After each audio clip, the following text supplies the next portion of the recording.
хулгайлагдсан ирчдөө амьд явбал хүний нээлттэй сонсдгийг танилцуулна гэмээр Ачсан намын хүний шоронд дан баяр таныг үзэж байна.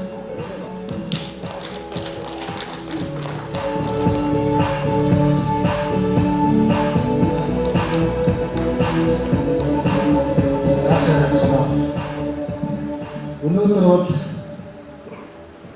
2025 оны 12 сарын 10-ны өдөр буюу олон улсын хүнийхээ өдөр.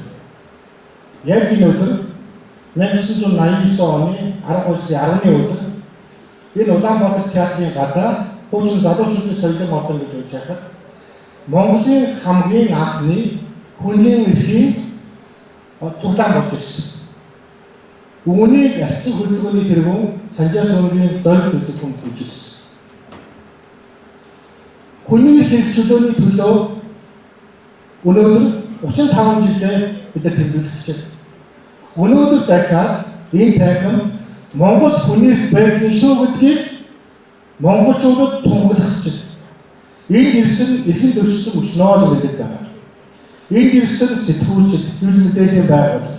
За дээрээс нь одоо аль нэг үс бодлоор нэгснийхээ төлөө ядуудан гадуурхаж байгаа эрхийн төвчилж байгаа хэрэг үүсгэсэн байж байгаа зарим нэг ус төвчл байж байгаа.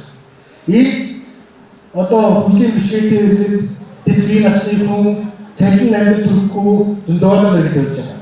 Энэ утаанаас болж үр хүүхдээ алдсан хамаатан саднаа алдсан өчнөө олон гэж байж байгаа. Энэ өнөөдөр Улаанбаатар хотод Монгол улсад амьдарч байгаа гэдгээр эрхэл төвчилсөн маш олон нэрээр сурам цугласан байна. Энийг яагаад төрн шийддэг юм бэ? Яагаад төрн энэ асуудлаар акцент авдаггүй бэ гэж асуудал. Тийм байгаа учраас энэ улс төрийн намын хувьд арчсан нам нь өөрийн үүсэх баримтаар тулгууrsны хувьд хүний хэрэгжлөөний төлөө 3 жил үйл ажиллагаа явуулж ирсэн.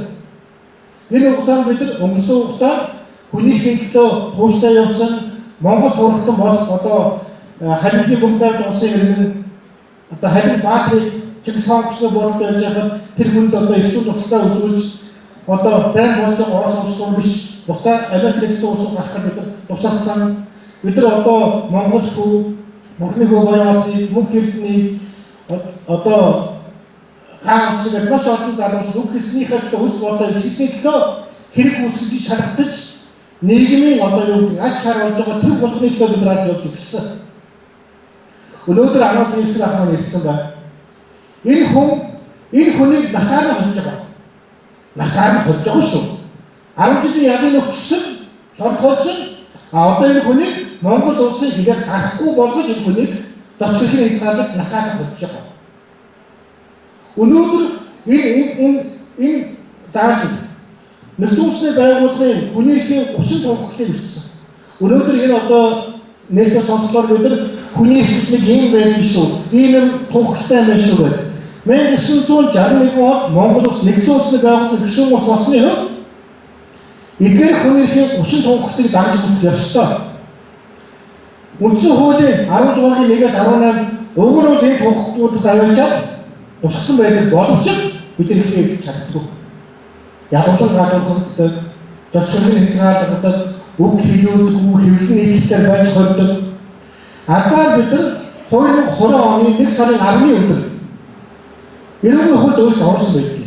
Эрүүгийн хуульд өөрчлөлт оруулаад 13-14 буюу ил худал мэдээлэл таах гэдэг загсаас хойш маш олон нэрдэд зөвхөн хэрэг үүсгэж шалгасан нэрээр эрүүгийн хэрэг үүсгэж шалгасан нэрээр зарим хүний эрүүл шүүсэн. Зарим нь насаа алдсан. Зарим нь ажил хөдөлгөөгүй болсон. Зарим нь өөр дэвхийг ихтэйгүй болсон. Зарим нь хөрөнгөөр авсан. Зарим нь амьдрал ихтэйгүй болсон. Ийм нөхцөл байдлыг энэ Монголын төр засаг их болж байгаа намууд дасалгүй хийж байна. Монголын хүний эрхийн индексийг бууруулсан, Монголын наслын индексийг бууруулсан, хэвлэлийн чөлөөний индексийг бууруулсан. Харин бид энэ өнөөдөр энэ хүч ирж үгээ хийснээр Монгол хүний эрх байдгийн шилжүүлэлт байдгийн шүү гэдэг асуудал бид олон улсад тунхаглаж байгаа. Энэ дээрсэн хүмүүсийн үг хэлж байгаа хүс одоо илэрхийлжсэн асуудлыг одоо манай хэл мэдээллийн олон засч байна. Дээрээс нь энэ бүх бичгүүд маань одоо бичлэг болж үлдэн. Энэ асуудлыг бид авч үзээ. Энэ асуудлаар бид мэдээлэл гаргана. Нэгдсэн улсын байгууллагын хүнийхэн зөвлөрөөр бид нар 2023 оноос хойш жил болгон тайлан явуулдаг болсон. Энэ тайланд орно. Тийм учраас Асын нам хүнийхэн хороо байгуулаад хүн их төрсөн иргэдэг хүлээж авч үзээд цаг тухайд хүнийхэн хамгаалах үзээ болохгүй бол энэ асуудал өсөж байгаа гэдэг нүгд тавьдаг болсон. Бид нар дөрөв саяхан 10 сарын 20-ны өдөр төрийн орнд одоо хүнийх ба орчин цагийн улсыг хэлэлдүүлэх зүйлээр бид нар хэлцүүлэх гэсэн. Энэ хэлцүүлээс мэдрэл гаргасан мэдрэлээ олон улсын ачлалын холбоо гаргаж өгсөн. Ахын чинь явуулсан. Монголын хүнийг ингэж өсөж байгаа бид нар явуулсан. Дараагаар нь бид нар тийм үү? Дараагаар нь бид нар энэ улс төрийн холбоотой асуудал онгаарч байгаа. Бид сарын 13-нд бид нар энэ парламентод тогтсон үндсэн хууль хормоотой асуудал. Бид нар олон улсын парламентын холбоонд Монголын парламент, Монголын улс төрийн нөхцөл байдал ямар байдаг дээр дүгнэлт гаргаж, мэдээлэл гаргаж олон улсын парламентын холбоонд өгүүлнэ. Ингэж бид нар сөрөгчнийхээ ажлыг хийдэг. Ингэж бид нар хүнийхийг хамгаалдаг. Ингэж их мэдлэлтэй нөхдүүдийн их мэдлэг хязгаарлаж Монгол хүнийг байнгын шүүхийг болгож байгаа шүү гэсэн. За тэгээд энэ бол хонцолтой бидний хийсэн үйл ажиллагаа нэлээд байж байгаа маш олон хүнийг өнөөдөр ихэд маш олон хүмүүс үүдэг ханддаг. Одоо гүр арчаа гэдэг иргэн гүр арч үг хэлснийхээ төлөө улс төрийн нэгэн төсөлдөөд явж байна. Зарим хүмүүс заа хэлснийхээ төлөө иргэний нэгэн төсөлдөөд явж байна. Бид хүнийг нэг хадгалахтаа өөч нэг бол аач. Өө энэ нөгөө нэг ийм хүмүүстэй гэж бид өөрөөсөө сошиал болж байгаа хүмүүсийг ядуулан гадаахгүй ш. Энэ хүний цаана юу болсон бэ гэдэг асуудлыг бас анхаардаг. Өчтөрөхөд бол дараа дэвтэр манай хүний орон хүсэл гаргатай байсан байлаа. Бас өчтөр бас нөгөө хэн билээ? Таны гэдэг сэмүүд өвчсөн гэдэгсэн иргэн нэмжил болов. Бас ч гарсан байлаа.